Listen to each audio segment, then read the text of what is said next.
Today on the channel, I'm going to be reviewing a book from 1994. It was published in 1994 by Frew publications. It is a new story back in those days. This story was the first appearance, the first published issue, first published time that they had issued this new story called the Samaris. It is the European version, the Phantom Men version, the European version of a classic Sunday story called the Samaris, And this issue is numbered 1070. It's by Frew publications. Back in those days, it cost $1.50 to buy this Phantom comic from your local news agency. So let's have a look. Enjoy, because there's some very, very fantastic artwork in here. And the Jim Shepard was still the publisher of the Phantom in Australia back in 1994. So this story is called Samaris. It is the first time in 1994, in this issue, a real collector's classic published in Australia. For the first time, Samaris, a European cover version of Lee Falk's famous Queen Samaris X11, drawn in 1961 to 1962 by Bill Lignante. This time round, the story has been recreated by the Fellman Ferry team of Italy, using, with just a few variations, Lee Falk's original script, Queen Samaris XII,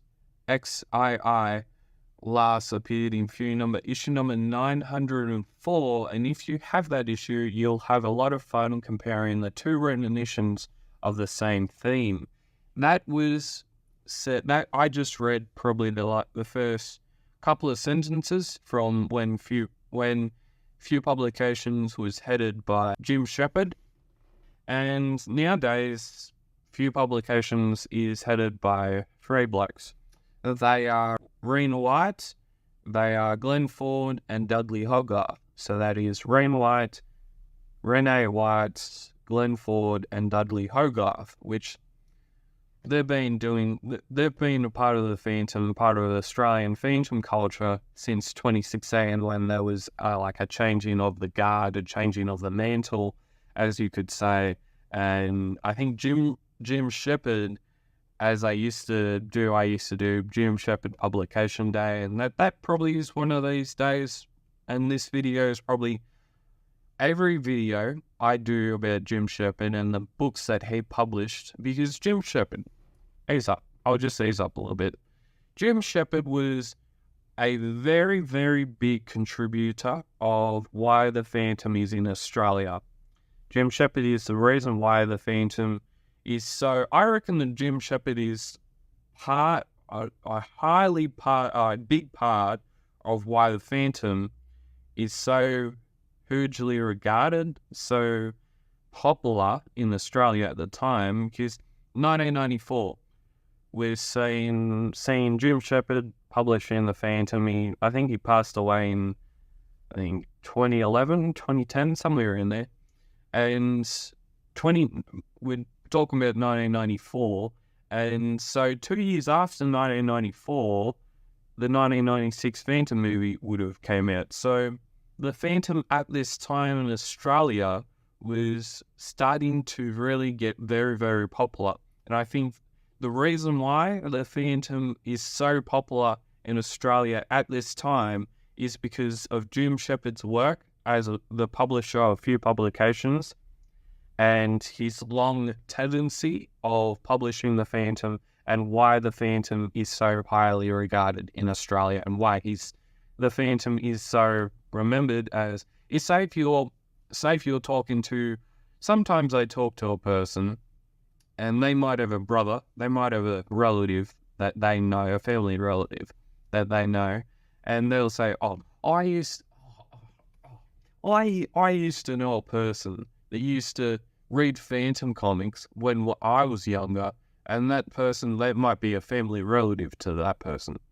And I would likely think that the reason why that person would be reading the Phantom, obviously because he's a really, really good character, really, really good stories about him, But I would think the big part of it would be because of Jim Shepard. If there was no Jim Shepard and we didn't have the Phantom as he is today in Australia, there would be a very huge gap of probably 20 to 25 years where we may have not have seen the Phantom as popular in Australia, because there's probably 3 countries that are more likely to have the Phantom popularized in their culture. Country number 1 is India. Country number 2 would be Australia.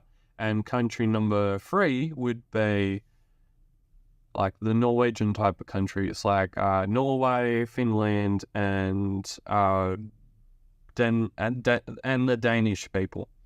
And I think that if few publications in Australia had to not have Jim Shepard as one of the big people publishing the Phantom during this era, because during this era, I think it would be Australia and its culture and around the Phantom would be a lot different, a heap of different, without Jim Shepard publishing the Phantom during the 90s, the 2000s, and probably through I think he published it in the 80s, I think, as well, more towards the back end of the 80s. So this story, as I said, the script is by Leigh Falk. This is the European version of Samaris, and the wonderful art is done by Romando or Roy Felmang and Shamano Ferry. So this story starts off with the Phantom and this, you could say, this queen who is a part of this, she doesn't feel like she wants to share the mantle or the royal line with a married person. So that's the gist of this story. And every single time she tries and marries a person, and because she loves her looks, she's highly lookable, and she wants to stay beautiful all the goddamn time through all her life, and she wants to make sure that she can do so. So she embarks on this quest of finding a person to make her beautiful, pretty much through all the ages and all the centuries. And this witch comes along and she says that she'll make you beautiful, but if you fall in love, that spell will be no more. So over the years, through 300 years, she has multiple husbands, but those husbands don't take her name. They're just consorts. So over the years, she has 11 husbands, and over a few more, she is on a hunting party in the jungle. So she's on a hunting party. The Phantom doesn't like it, sends her back, and she doesn't feel like she's being treated that well. Because she's a royal highness, she thinks she's the cream of the crop. She thinks she's the apple of the fruits right now. Apple of the fruits. She thinks she's the best person in the world, and she meets the Phantom. She wants the Phantom as her husband. The Phantom doesn't want that. He already has a person for his own, and that is obviously Diana Palmer Walker. And this Samaris feels like she wants the Phantom. She really, really wants the Phantom. She sends 2 guards of her own to try and get the Phantom to come and see her. And in doing so, the Phantom comes. The Phantom tells her that, no, I'm not marrying her, and that he already has a person that he likes already. And she says, "Do you find me beautiful?" And the Phantom says, "Very, but to be a pretend husband, what kind of marriage is that? Even if it were a real marriage, I couldn't agree I love someone else. You refuse me for some ordinary girl. And so it often happens, the Phantom is locked up. Haven't we seen, through all the years that we've seen the Phantom, in the daily comic strip, in the Sunday page, in any other story to do with the Phantom, how many times have we seen the Phantom being locked up? Like, literally. There must be a fact or a percentage of times that we've seen the Phantom, oh, he's locked up. The Phantom, oh, he's locked up.